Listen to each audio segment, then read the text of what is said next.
Bonjour à toutes et à tous et bienvenue dans ce nouvel épisode de Top Catch. Au travers de cet épisode, nous allons revenir sur les 7 choses que vous ne savez probablement pas sur Roman Reigns. Roman Reigns est un Triple H guy. Oui, bon nombre d'entre vous pensent que Roman Reigns est le petit chouchou de Vince McMahon. En réalité, il est surtout le chouchou de Triple H, puisque oui, en effet, c'est Triple H qui a vu un potentiel talent envers Roman Reigns et c'est lui qui l'a amené dans le roster principal.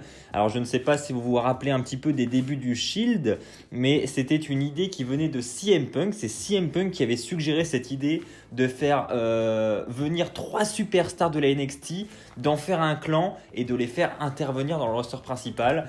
CM Punk avait notamment lancé l'idée de mettre Seth Rollins, Dean Ambrose et Cassius Ohno ensemble, et c'est Triple H qui aurait accepté cette idée-là et donc de faire émerger un groupe venant de la NXT dans le roster principal, sauf que Triple H, à la place de ramener Cassius Ohno, a choisi Roman Reigns, puisque Triple H a vraiment vu du potentiel en ce catcheur. Et aujourd'hui, eh bien, on peut le dire, Roman Reigns est toujours un Triple H guy. Roman Reigns est un grand fan de Bret Hart. Oui, Roman Reigns ne s'en cache pas, Bret Hart est l'un de ses favoris, voire son catcheur préféré de toute l'histoire. Il a d'ailleurs révélé dans une interview adorer Bret Hart. Il a notamment dit qu'à chaque fois que Bret Hart réalisait son entrée avec sa veste en cuir, en donnant ses lunettes roses au premier enfant venu dans le public, il a dit qu'il a toujours rêvé d'être cet enfant qui reçoit les lunettes de Bret Hart.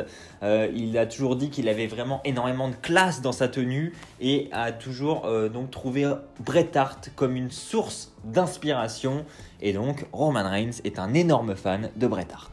La WWE voulait déjà Roman Reigns alors qu'il n'était pas encore catcheur. Ce n'est un secret pour personne, la famille de Roman Reigns est une famille de catcheurs, une famille ultra populaire avec The Rock, Nia Jax, les Usos et j'en passe.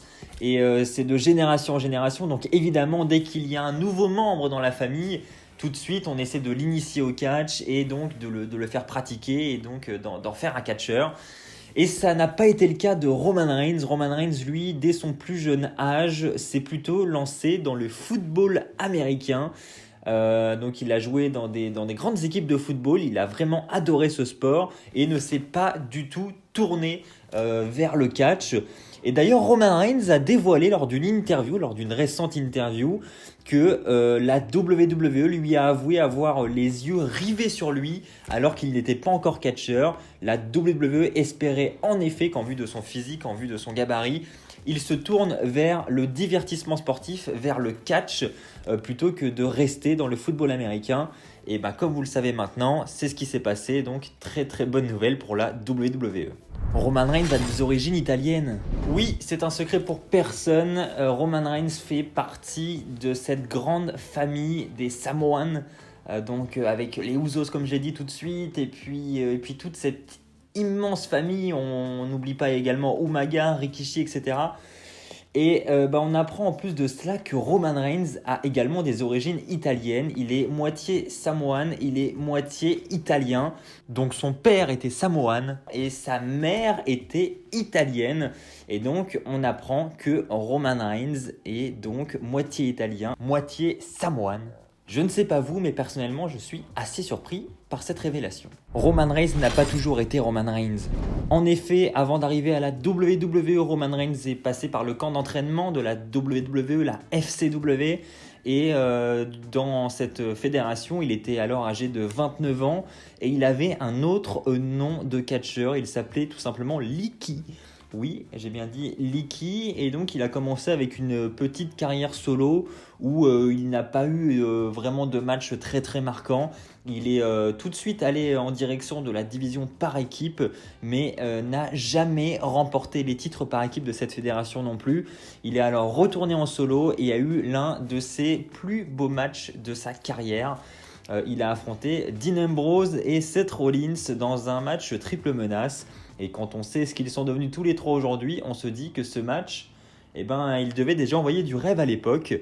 En effet, les 3 membres du Shield se sont affrontés dans un match qui a été jugé comme étant excellent. Et ce match a eu lieu dans le roster principal quelques années plus tard, c'était à Battleground 2016. En effet, les 3 membres du Shield se sont affrontés, faisant ainsi un petit remake de ce match assez méconnu de la FCW. Damien Mizdow a déjà battu Roman Reigns. Bon, quand je dis qu'il a perdu face à Damien Mizdow, c'est pas vraiment le cas, c'est qu'il a perdu face au catcheur de Damien Sandow, ou à l'époque à la FCW il s'appelait Idol Stevens, et en effet Roman Reigns a déjà perdu contre Idol Stevens alias Damien Sandow.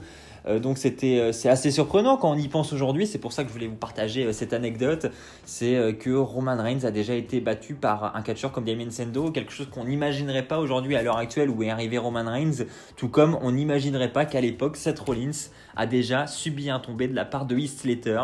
Voilà, comme quoi tout peut se renverser d'un jour à l'autre à la WWE. Et les top stars d'aujourd'hui ne sont pas forcément les top stars de demain et inversement. Roman Reigns a déjà eu une réelle altercation avec Randy Orton. Et oui, Roman Reigns a déjà eu une altercation avec Randy Orton. C'était lors d'un show qui n'était pas télévisé, il s'agissait d'un live event.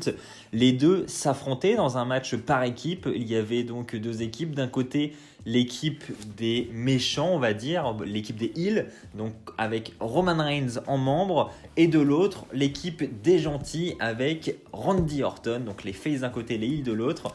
Et donc les deux étaient sur le ring, ils avaient fait le tag, ils s'affrontaient et il y a eu une mauvaise communication entre les deux, ce qui a fait que le move qu'ils voulaient réaliser ne s'est pas déroulé comme ils le voulaient et donc il y avait potentiellement un risque de blessure grave dû à ce manque de communication.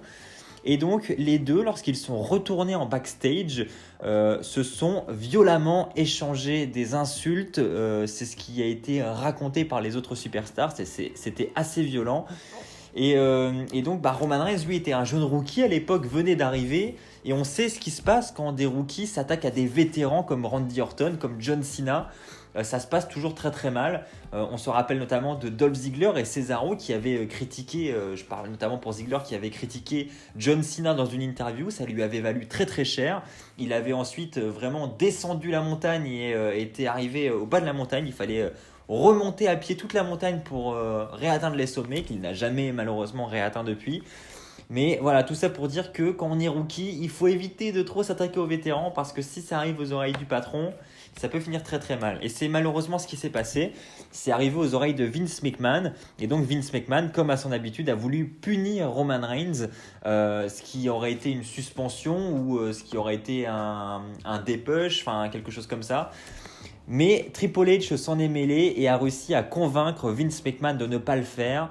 Et heureusement pour Roman Reigns, je pense. Voilà, c'est ainsi que s'achève cette vidéo sur les 7 choses que vous ne savez probablement pas sur Roman Reigns. J'espère sincèrement que cette vidéo t'a plu. Si c'est le cas, n'hésite pas à lâcher un pouce bleu. N'hésite pas à t'abonner pour ne pas rater les futures vidéos qui sortiront sur la chaîne. Je t'invite également à aller télécharger l'application Catch Actu sur le Play Store et l'App Store pour ne pas rater les news qui sortiront prochainement. On se retrouve très très vite. D'ici là, portez-vous bien. Et comme d'habitude, n'oubliez pas, soyez toujours très très fiers d'être fan de catch. Allez, bye tout le monde!